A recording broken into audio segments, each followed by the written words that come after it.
have reached the final round of Swiss for today. Round 12 will be coming up shortly. We have two sets of players seated in the feature match area. We have a bunch of intentional draws going on, but we have two action-packed matches lined up for you guys. So just to do a quick recap of the weekend so far here at TO1Con Malmö, we played some old school, a charity tournament for Doctors Without Borders on Friday. I got to cast that with my good friend Kai, and here's the Italian technician showing up just in time. Hello. We set up the feature match. Okay, perfect. We have. Let's just go straight to that. I have a lot of news here. Okay. They're all on my phone. Perfect. They're on my phone. Modern day notebook. Okay. So the top 3 tables, they all drew. So I'm gonna mention the name here. So 6 players locked for top 8, most likely. 6 players locked for top 8. Okay, let's go. Himmaman Jonas with Titan Shift. Yeah. Lebon Tristan from the Netherlands with Blue-Red Murktide. So it's the other way around. You say last name first. I mean, it's fine. I just Go for it. Go for it. Yeah. Sorry. Lingaza Christopher. Yep. He's playing Red-Black mid-range. Yeah. Then we have Oscar Christensen playing Prison Tron. Then we have Arenbergen Johannes with Burn. Yep. He actually personally told me that he never played Modern before. Wow. Well, and it's always like the meme, so then you should try and play Burn as your first deck. And it worked. And it worked. This German gentleman. Awesome. And then Rosenal Alexander, we've seen it earlier with Grixis Shadow. Yeah. So these are the 6 decks locked. That's 6 different decks? Classic Modern, 6 different decks. Yeah. No 4 color. Format super good, super healthy. Oh, yeah. You know, classic. Yep. Amazing. And now in the table 4 and 5, they're playing for the top 8. Okay, so you are predicting that the winners of these 2 respectable matches, they will go into the top 8 as the 7th and 8th seed? There is a little risk because we have Jesus Samuel in one of them, and he has only 24 players. So if you win, 24 points. 24 points, yeah. If he wins, 1x3 might get in, and it might not be him. So, but let's assume that his tiebreakers will remain strong and he will get in. So, okay. Let's assume that we are going to watch the 2 winnings here. Yeah. The only 2 winnings of the tournament. And they are Leonberg William on Blue-Red Murktide versus Kamme Michael on Living End. Yeah. And then we have Jensen Christopher on Blue-Red Murktide versus Giselson Samuel on Jeskai Lotus. So some of them we've seen before, some of them we haven't. Let's see how the game is going here. It looks like the players are ready. We can just go straight into the game. Chat is asking when there are going to be Legacy. Unfortunately, we are here to bring you... Not unfortunately. Yeah, well, for him maybe. For him maybe, yeah. There is on the other side a 125 people Legacy tournament, but we are going to cast the Modern main event. We're going to follow this all the way through. Turn 1 Channeler. So there are currently 2 versions of Blue-Red Murktide. One with Channeler or one without it. Which one do you prefer? I like the Channeler version. Yeah. I like the turn 1 Dragon's Reach Channeler, just raising the number of turn 1 threats. Very important, especially against a control strategy like this Kaihera deck. Yeah. Lotus Field, definitely is a very good deck once the game reaches the later turns. Prismatic ending here with getting rid of that Dragon's Reach Channeler. Yeah, clean and easy. And now that's a Dash Ragavan. Yeah, that's a good follow-up. Yeah, Dash Ragavan cannot be handled by Prismatic ending, but Samuel can kill the Ragavan in 2 ways. One is Solitude, very expensive way, and one is March of the Otherworldly Light. That is definitely correct. No Fury to kill it, no Prismatic ending, because of sorcery speed and the fact that the dashed creature gets returned to hand of end a turn. Yep. Treasure gets sacrifice to play the Channeler, yeah. So this showed to me that Christopher doesn't have a second mountain. Otherwise, he would have just gone for double 1-drop, in my opinion. Okay, that's a good point. Yeah, also, you usually do not play Otawara, like, ever, unless it's the last land drop. Yep. So that's a big tell. There is an expressive iteration in his land. I assume it's going to be casted pre-combat so that we might get a Delirium. Looks like... So does this represent Spell Pierce, or... Yeah, it could be expecting that. Is this a match winning in for the top 8? It is. This is the last round. Yes. This is the last round, and We think that the winner of this round gets in the top 8 Yeah. as a 7th and or 8. As Andrea said before, 6 slots in the top 8 should be locked up. Yes. 3 intentional draws were agreed, and then we picked out 2 matches that are the most likely to be the winning matches. Yeah. Okay, yeah, you won't be able to read the cards, unfortunately. Paper Magic coverage has just never fixed that problem. Yep. No, on Magic Arena you could move your mouse over a card and read it, but Paper Magic has never found a way. You need some knowledge to watch. Or remember like the images to get like the overview of the action. Exactly. We can do our best to guide you through the plays, reading the card's name, but it's a little bit harder to do that. Anyway, we see a Lotus field here coming in, sacrificing 2 lands, and then a Solitude pitching Teferi. So that was Samuel used 2 cards, pitching 3 cards. Basically a Bazaar of Baghdad action. Almost, yeah, except the Lotus field, so you get rid of 2 lands, but then you have a 3-mana land all of a sudden, so that's like, that evens out a bit. Yeah, Christopher now decided to play the iteration. Before, it was a little bit scared to do that, which I honestly did not agree with. I think that making a land drop was super important, as well as just, use your mana better. Also the fact that he just saw a Fury get revealed, so putting a second creature on the table could have been bad news in face of a Fury. Someone has 4 Furies in the deck. But of course, Christopher has no way of knowing that unless he followed the coverage. Okay. We see a Channeler still not Delirious.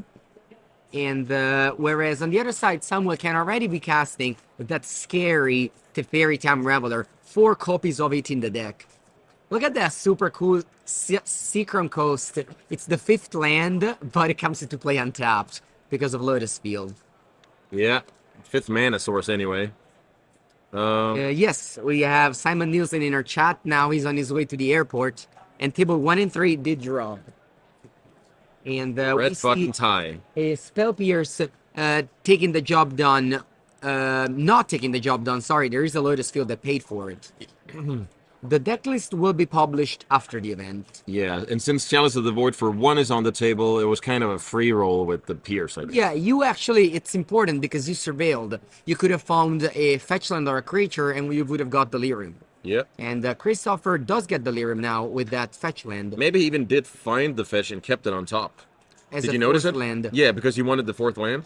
I didn't. I didn't, yeah. It's a possibility anyway. Whenever I play Murktide, I have my snow-covered island, and I always get the comment on my YouTube channel, why is snow-covered island over basic? Yeah. It's a super marginal thing. It's because Ragavan might hit a snow matter card, and it's literally a free roll. No cards in the modern format will punish you for having the snow land. Exactly. So, and you play 3 basic islands? Yes. So against Icebane Kodal, you can have a Death Toucher? It's super narrow. I've seen it. I've seen screenshots where it was the missing Death Touch just was like game deciding. 1 in 1,000, but... Yeah, maybe even more. Yeah. All right, 1/3 flyer. That's a Ledger Shredder. And now the Channeler starts attacking, and this is why I love the Channeler. Mm-hmm. Yeah, the downside is that you cannot play a beta island. That is definitely a downside. Okay, what do we see here? A 6th mana produced by Samuel with his Black Island. Honestly, I have to say that Double Master... I usually don't express negative comments towards prints, but I think Double Master is one of the worst idea I've seen in a long time. Just all the black and white cards, I'm like, Yeah, it's... so were those the version that the Italian Nazareno played? Nazareno played... No, I think he played Amonkhet. Okay. I thought that was... I needed practice yesterday, but today it went great casting effect. All right, so Memory Deluge main phased, or not? No, it actually might be in the phase. For a March of the Otherworldly Light. No, it doesn't find it. So Samuel goes down to 9. No lightning bolts will hit the face because of the Chalice. So there's Blood Sun, which is just cantrip at this point. Well, still relevant. It stops the fetchland from Christopher to do literally anything. Right. Because fetchland do not work in the face of a Blood Sun. Yep. Only the mana abilities. Not even hexproof. We learned that the previous round. X-Proof isn't on the card anymore. Exactly. Only the 3 mana is. So now, consider on the stack, and this is a legal play in Paper Magic against Chalice of the Void. Even so, he's asking here, does it resolve? And then it's up to the Chalice of the Void controller to say, nope, because I have a Chalice of the Void. So why he did it is because of the connive from Ledger Shredder. Connive from Ledger Shredder. Still work because he triggered the Channeler Delirium first, Surveil first, and then the Shredder Connive second, and then the Consider got countered. That's a very good point. So Jared Chalice of the Void just doesn't leave 1 mana spells useless. You can still find small uses for them throughout the game. Yeah, Ledger Shredder is definitely a card that makes so that you can get rid of your 1-drops. Oh yeah. I love the looting effect. Just some cards are going to be bad in some matchups, in some situations. Mitigates mana flood. Good against like things like Chalice of the Void. Yeah, I love that card. I think it's very well designed. We see a Murktide Regent maybe. First we attack. That's what I'm thinking here, but you don't want to destroy your own Delirium. No, but I think there's a lot of instants, so you can easily exile them all and still be Delirious. That makes sense. But I would still attack first. Also, if you play it out first, your opponent can potentially get full value with Cryptic Command, counter, plus tap. That's true. 4 copies of Cryptic Command in Samuel list. Let's see. The reason why you would do it before, in my opinion, is your opponent goes Cryptic Command, you go Counterspell, and then you trigger the Connive from Ledger Shredder. Then you get in for 1 more damage. So if you know you can protect it, exactly. This is the right play. Okay? Exactly. So Christopher thought about, wait, I should play around Cryptic Command, it counter taps, but wait, I have Counterspell.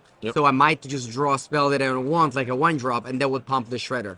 And that's exactly what happens. I also like the order of sequencing here. You have 2 triggers. One, it's not called Scry. What's it called? Surveil. One Surveil trigger and the Ledger Shredder. You want to check with Chandler first if it's an unland. It depends. Like, if you have a bad card in your hand, like an unholy heat, you want to draw first. That's true. I actually thought he had an empty hand. Yeah. In which case, it would have been great to get the info. But yeah, just still a single card remaining. Let's see. I mean, someone needs a lot because there's 3 little threats. No copy of a Supreme Verdict in the list. No. Yeah, no Supreme Verdict to really, So is this just some kind of Cryptic Command he's looking for?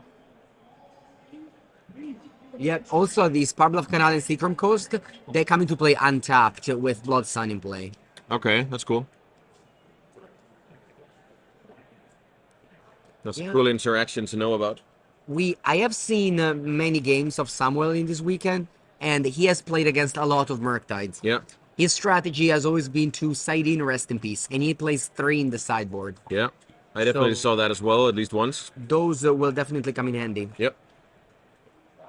2 of his draws actually come from playing against Blue Red Murktide. Oh, yeah, that's true, yes. Yeah, Samuel has 2 draws or 3 draws? 3 draws and a loss. 3 draws and a loss, and he's still playing for it here. Playing for top 8, yes. Yep. It's the only player with only 1 loss in the tournament.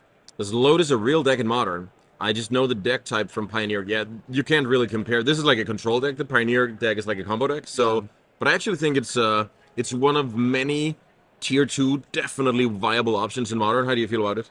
Yeah, I've seen one of my favorite streamer, Aspiring Spike, playing the Lotus Field deck a lot on stream. Yep.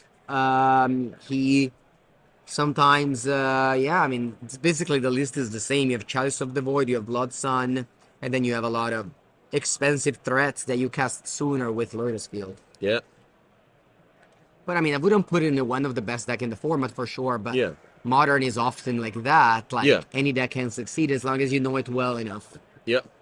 That's also, I did the interview with Black-White Ephemerate Italian player, and he said, this is not a tier 1 strategy, but if you practice for long enough, you can get to that level. It makes it a good choice. Yeah. So I think it's hard work pays off. Yeah.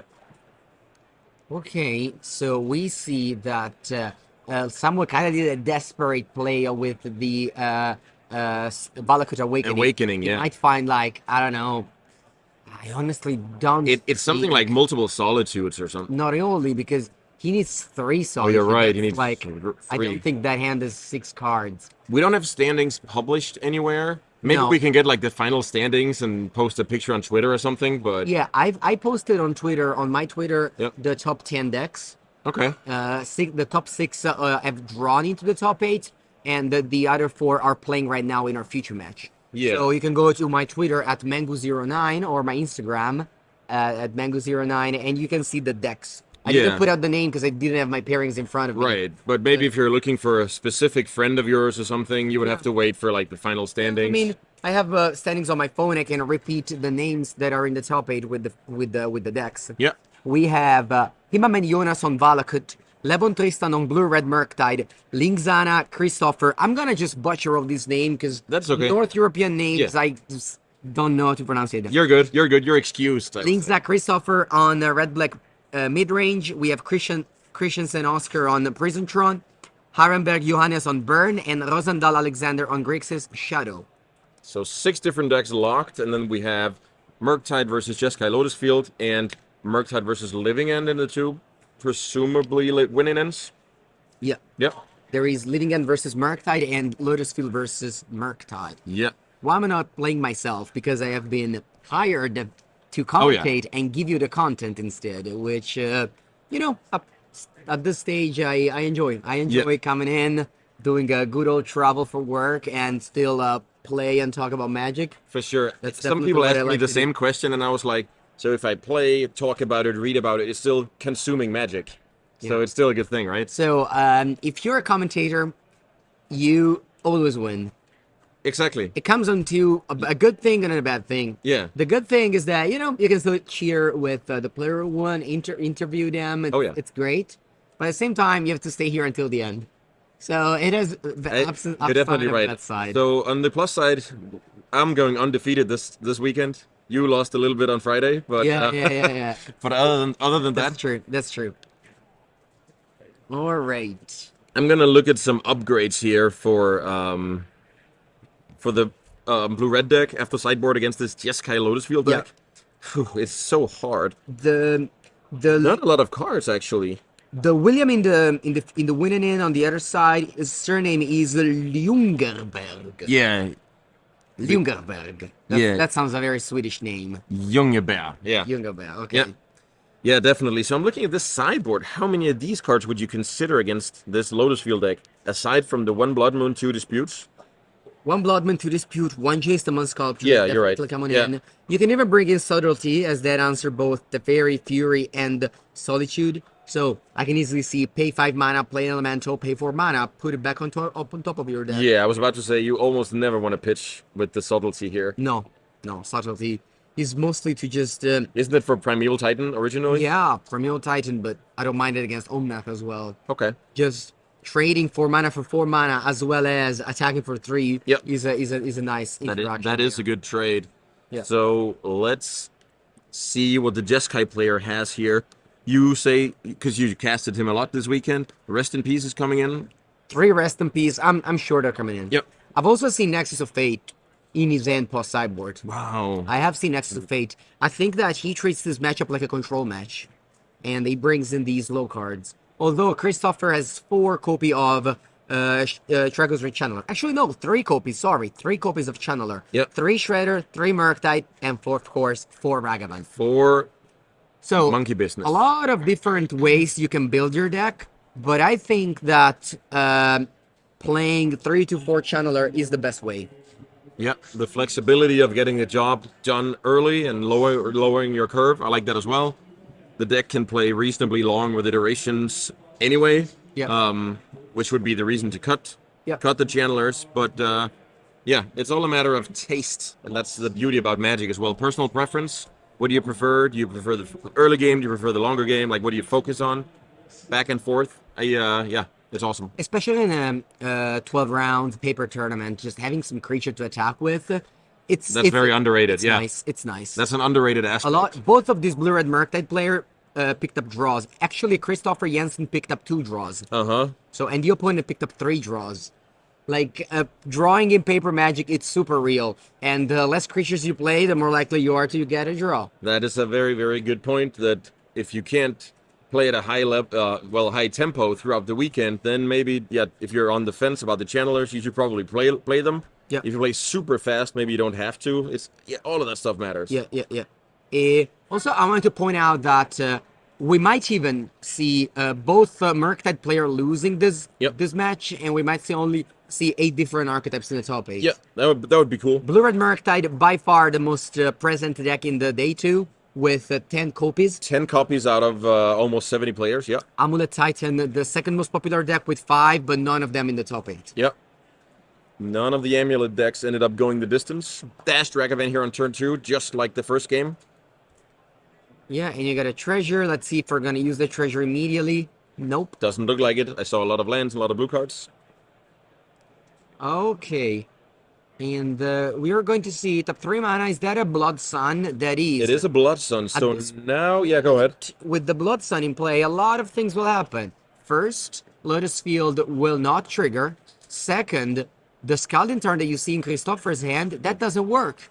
Exactly. Yeah, maybe Christopher now regrets not having played that Scalding it's like Tarn playing earlier. against Blood Moon, like Leon and Arbiter. You want to like fetch as early as you can because you don't want these cards to be bad later. Look at that. Scalding Tarn is put on the side. Yeah, and we all know what that means. It means it's a blank piece of cardboard as we stand. Let's take a look at the blue-red Murktide player. Does he have any answer? There's 1 copy of Otawara. Yeah, and that's already in hand. I saw it in his hand, I think. Okay. Yeah. Second card down there. Yeah, you can already play that with the treasure as well. Yeah. And Ragavan is a legend, so that will cost 3 mana. Though that's not a great play. It's not a great play at all, but it's a good thing to, you know, the amount of legendary creatures. Ooh, look at that. Lotus Field. Lotus Field, the 3 mana land. This is what I want to see. I want to see the deck firing on all cylinders, like Big Teferi, just using the mana advantage, cryptic commands, etc., etc. Very good Lotus Field right there. Very good. And now Samuel has open mana to cast Solitude, to cast Memory Deluge, to play Cryptic Command. Okay, March of the Otherworldly Light. Let's see if the blue-red Murktide player wants to sacrifice treasures to play a counterspell. Nope, he doesn't. Doesn't want to. Is it exile? Yes, March exiles the card. Okay, so that's his exile. Yes, cool. Because the Prismatic Ending did as well. Exactly. Valakut Awakening, that's another way to... Yeah, look at that. Just chucks away the whole hand. Yep. And draws how many cards? 5? It's whichever amount you put to the bottom plus 1. Yes. I think that was 4 and then 1 for draw. Yeah, the Valakut Awakening goes in card parity. It doesn't go card disadvantage. Exactly. Unlike, I don't know, like Windfall. Solarian Winds. Do you know that card? Winds, yeah. Windfall? Windfall is like a bad draw 7, but if one player has 7 cards, both will draw 7 cards. I got confused with Tolaria Winds. Yeah. Then. Solarian Winds. Pauper Legal? I really don't know. I haven't played that card for ages. Maybe. Could be. You should look into some. All right, Otawara is played. That means we want to go Braid and Counterspell. That's what's happening here. Yeah. The main advantage from the Ragavan generated treasures definitely coming in handy here. Yeah, that's right. It used to be a dredge enabler. You played it in like 5-color dredge in Legacy. Yeah, now you have in Modern they use Cathartic Reunion and Thrilling Discovery. Yep. Both excellent effects. Okay, so Samuel right now with a ton of mana, what does he do? Okay, Memory Deluge could be anything. Like we see here, basically Samuel deck behaves like a Tron deck. Okay. He has a ton of mana and a ton of overcosted cards. Yep. And if you have the mana, then your overcosted cards are amazing because you can cast them all and they're much stronger than your opponent's cards because on average, Magic decks are low curve because you're playing Modern. Yep. So we don't see 4 Memory Deluge, 4 Cryptic Command. So you only see that in Samuel deck because of the Blood Sun and the Lotus Field. Oh, yeah. So whenever those 2 cards come together, then your deck comes together. I actually like that comparison. It's you tap 2 lands, but you make more mana than you're supposed to. Yeah. Just like assembling Tron and then casting like 7 drops or whatever. Yeah.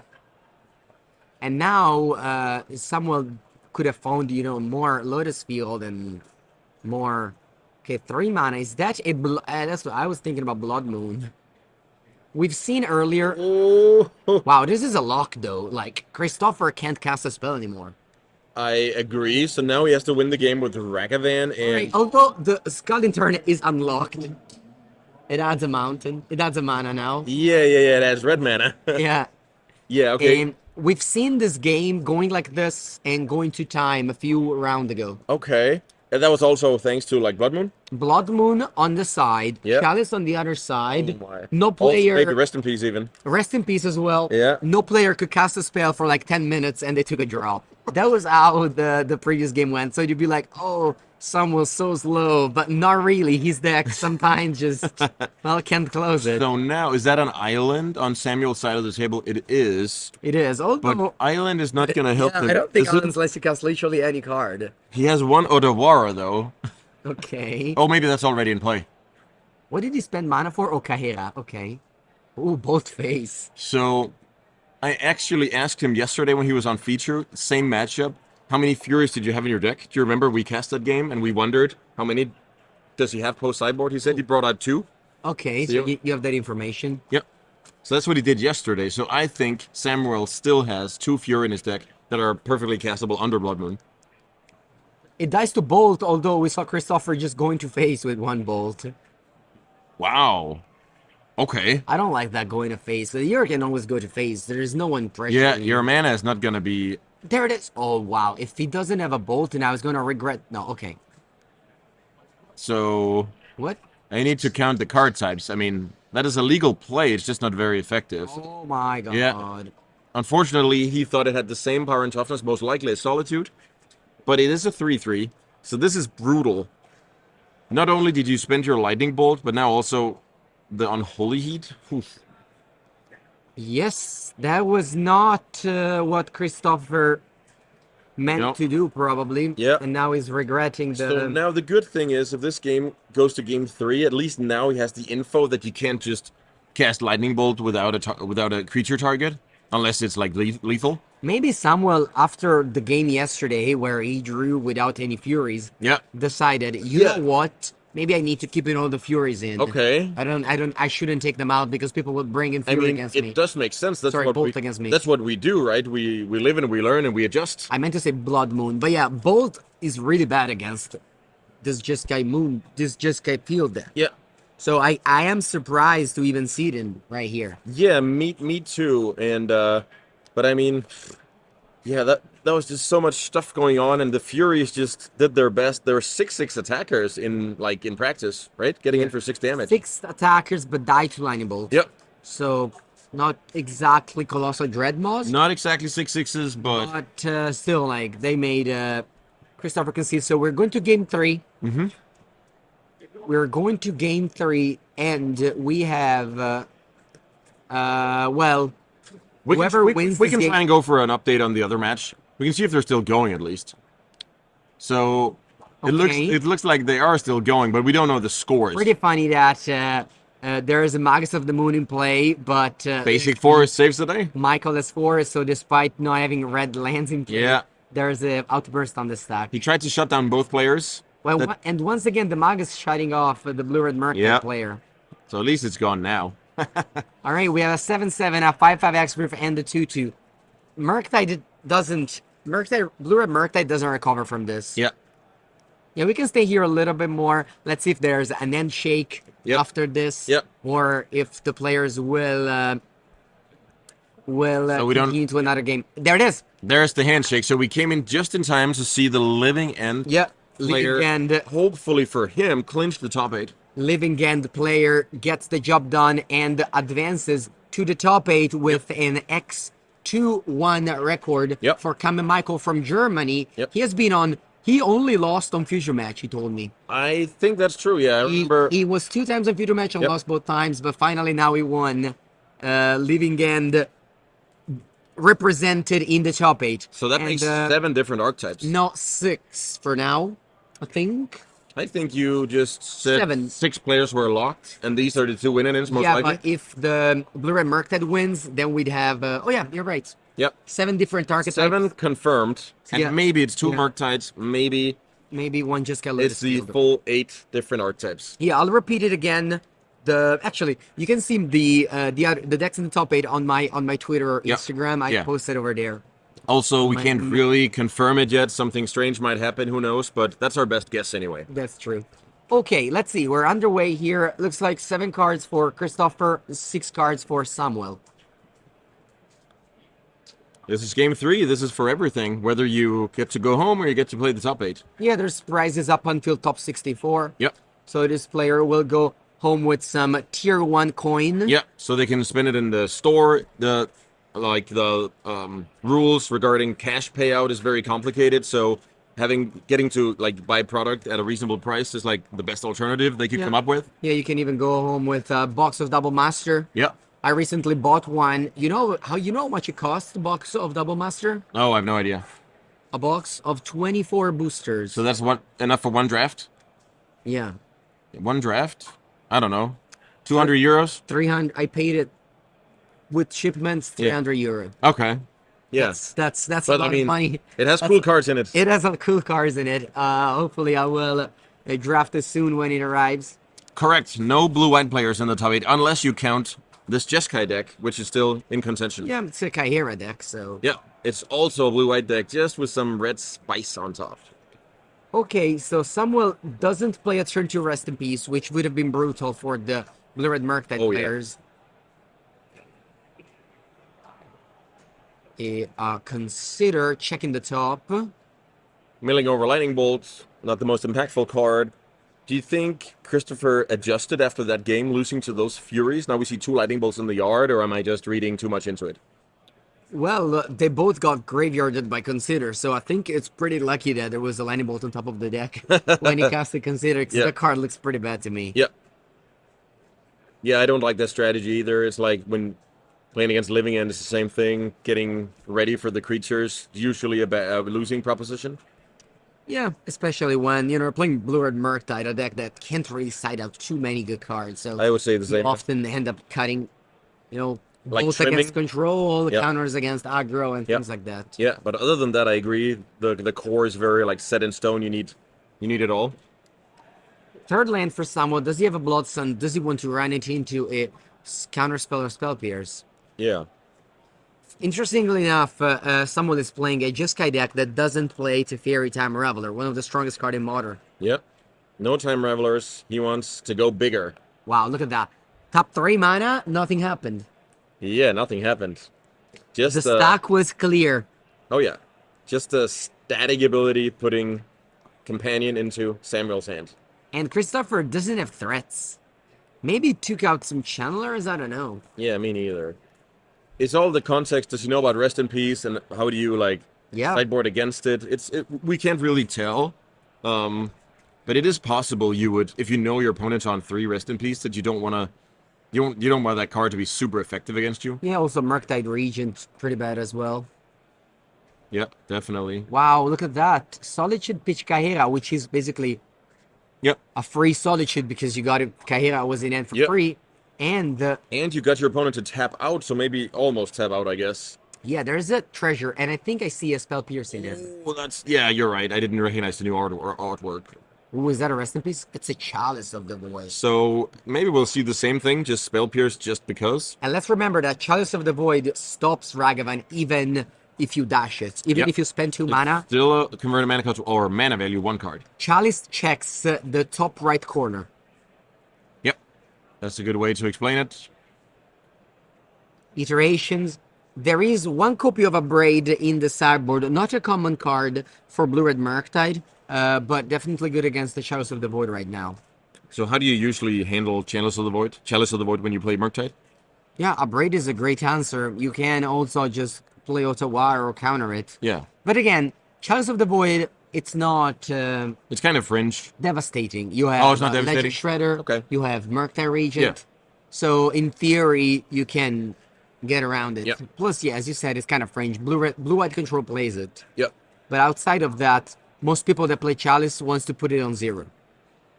That is true. It's relevant in the meta mostly because of Chalice of the Void on 0 being good against the Cascade strategies. I see a dress down in Christopher's hand. Okay. Dress down is going to be relevant to counter to stifle the Solitude activate ability. That works against the elementals, making them. But it would make the elementals stay in play, or Yes, even if it's evoked, okay, it would stay in play. okay. Yes, Engineered Explosive is an excellent way to kill the Chalice of the Void, for sure. So do you expect Christopher to have boarded in engineered explosives because he's playing against Chalice and Rest in Peace? Well, unless he scouted, you don't know about Rest in Peace. Okay. Maybe he watched the coverage last night. Yeah, maybe.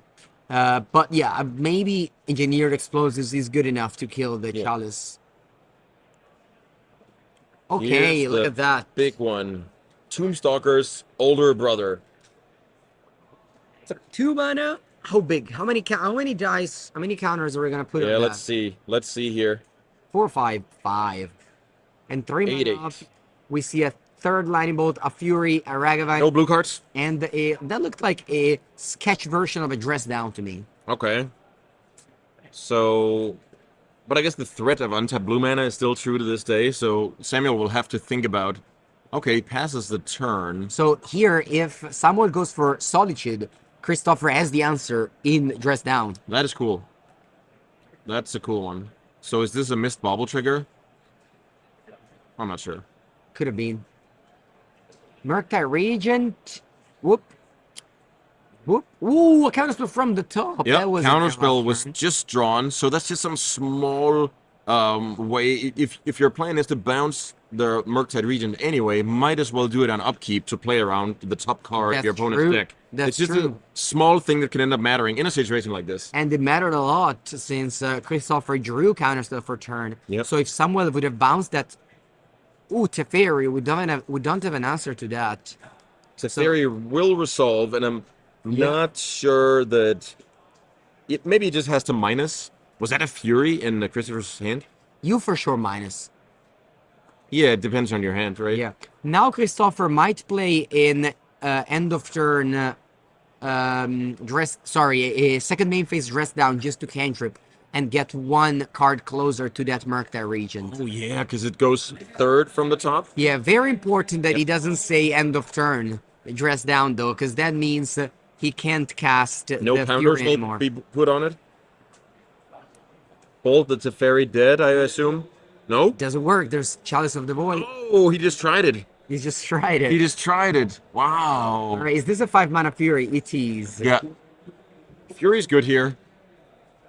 And Fury threatens 6 damage. Oh yeah, he's maybe giving Samuel some of his own medicine here. Yeah, and now let's see if Samuel has another. He could have a 5 mana elemental to answer the 5 mana elemental. So there's Simon doing work from the airport. Yeah. Simon, can you please send me that message on Facebook? That would be nice. Yeah. Yeah. Simon Nielsen in the chat from the airport. Yeah. He did an insane job this weekend. Yeah, the other winner of the other future match is Livingen. So Michael Kame is locked for top 8 with Livingen. So we have 7 different decks right now in the top 8. 3 lightning bolts. Yeah, I think that card is just, if that card is good, it seems like you're already winning the game most of the time against this Jeskai Lotus field deck. Well, let's see. Yeah, Valakut just dominated the event. Was first the whole 2 days, basically. Yeah. Was it the same player? Yeah, the same player. Same player ran the tables. Is it even 3 days in a row? Did he also crush? I think he went top 4 in the Friday Modern event. That counts. Yeah. That's like running the tables for me. Yeah. So he didn't lose very much. Fury getting in there for 6, reducing Samuel's life total to 4. Jason my Sculptor is the draw, but Christopher doesn't want to cast it. Wants to keep up that dress down to answer a Solitude. Okay, playing around the 8 elementals in the Jeskai deck. Okay, Yeah, exactly. I like it. Passes again. Is this the lethal attack from Fury? It must be. Well, I think it's game over. I don't want to call it. Handshake. I don't want to call it just yet. It's not. We really should cast this card in upkeep. Exactly. Just imagine a counterspell could have been drawn once more. All right, Solitude evoked. The Solitude being evoked is a big deal because it tells me that someone has other things to do with the money. So now dress down makes this kind of complicated because the double strike is lost now, right? Exactly. So So we could actually trade here. There could be a trade. Let's see if it happens. It does. Wow. No lifelink, no double strike. Yeah, because despite the Solitude was evoked, the dress down says the Solitude remains in play. So what was the point of the dress down? I don't know. So he could have just kept it and then get the 3 life. Exactly. That would have been exact same outcome. But with 3 life. Yeah. Wow, but I also got kind of confused there. Me too. Yeah. Me too. Okay. So in a stalemate, the player with Chalice of the Void for 1 and all the like super impactful top decks, I'm definitely favoring the Lotus deck now. The Lotus deck, yeah, the Chalice of the Void is very strong. Yeah. Yeah, and the dress down is okay. The players stood up to ask a question to the judge far from the table. Okay. Maybe, you know what might be a question in my opinion, because it's a little bit confusing. So what happens with Solitude, and I'm explaining it to the chat as well, is that you cast the Solitude with the evoke trigger on the stack. First, I want to exile your Fury, and then I want to sacrifice the Solitude. And the player with the dress down went, okay, in response to you killing my Fury, I want to remove the ability. No, actually, what happens is you play dress down in response to the Solitude coming to play. Yeah. So the Solitude exactly. doesn't do any trigger. Exactly. Yeah, that's what's happening. So, yeah. Did you dress down in response to the Solitude? That's when you dress down. Yeah. But so yeah, anyway, it's actually a good point. The upside of doing it like this is you get a creature in your graveyard for future Delirium. Is not nothing. So maybe that's better than 3 life. yeah, but you keep the dress down. Keep the dress down, yeah, and that card could be good later, yeah. Maybe with dress down you draw a counter spell. So I mean, you don't know. Yeah, it's tough. It's a little complicated, but right now we always had. I have to give the huge props to the tier 1 organization. They always gave us a judge. They always gave a judge to the future match area. Yep. So whenever the judges had a problem, they could easily. Sorry, whenever the players had a problem, we could easily ask the judges. Yep. So it's very nice. Very nice organization. So players are returning here. Player return. So we can get the. Yeah. So, and I actually think it's a good guess in the chat. Maybe asking about Murktide and dress down interaction. Exactly. If Murktide comes in, it will be a 3/3. Yep. No counters on it. No counters. It will still have the delve because it's in your hand. Of course, it's a casting cost. But once, no counters will be placed on it. So. Yeah. Yes. There will be no counters put on the Murktide if it comes in. Yep. But still, a 3/3. No, it's very relevant as the opponent is on 4 life. It could be, but as you said, Samuel evoked the Solitude for a reason, and what does that tell you? That he has more stuff to do, Cryptic right? Command, I assume. Cryptic Command, Counter draw. So this is the 3rd Cryptic cast, but the first one to resolve, which is very good discipline by Samuel. Yeah. To evoke. Definitely. So this is looking better and better for Lotus Field by the turn, I would say. Yes. You only see 4 lands, but that's 6 mana, so someone can cast any card in his deck. Jeskai Tron. I like that one. Top lane and a passing of the turn. And now Christopher is thinking which card to exile. Yeah, because the Murktide is it being drawn now, or no, maybe it was last turn? It was in end. Okay. It was in end as the question was asked. It was put 3rd from the top and then found eventually. Yes, with the dress down. Yep. So yeah, the dress down shouldn't have been cast. Yep. At this point, knowing that your top of the deck was a Murktide. Yeah. It could have protected the Murktide against Solitude later on. Yeah. Because it wouldn't be a 3 toughness creature. So it wouldn't have traded. Yep. 3 mana for a Murktide Regent. 5/5. Lethal. Yep. Going to a 5 is important because the context is the opposing deck plays a Fury.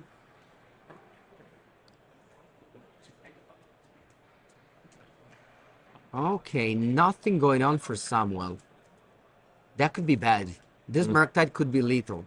We could even see an end shake. Yeah, and exactly we saw the interaction with Murktide 5 toughness and fury, and that'll do it. So most likely that's gonna put Yeah, the no, no, no. second copy of Murktide. He's locked. He's locked. Christopher had 26 points. Okay. So he's locked. We have a clean cut in the top 8. No Clean cut in the tiebreakers. top 8, so 9, 2, and 1. Yeah, yeah, or better. Yeah, yeah. No X3 made the top 8. So all the X2 1, Yeah. 2. Murktide Regent is the only deck with 2 copies in the top 8. One player from the Netherlands and another player, Christopher, from Local. I think he's local from Denmark. local from Denmark. Yeah, well, local. Yeah, you're right.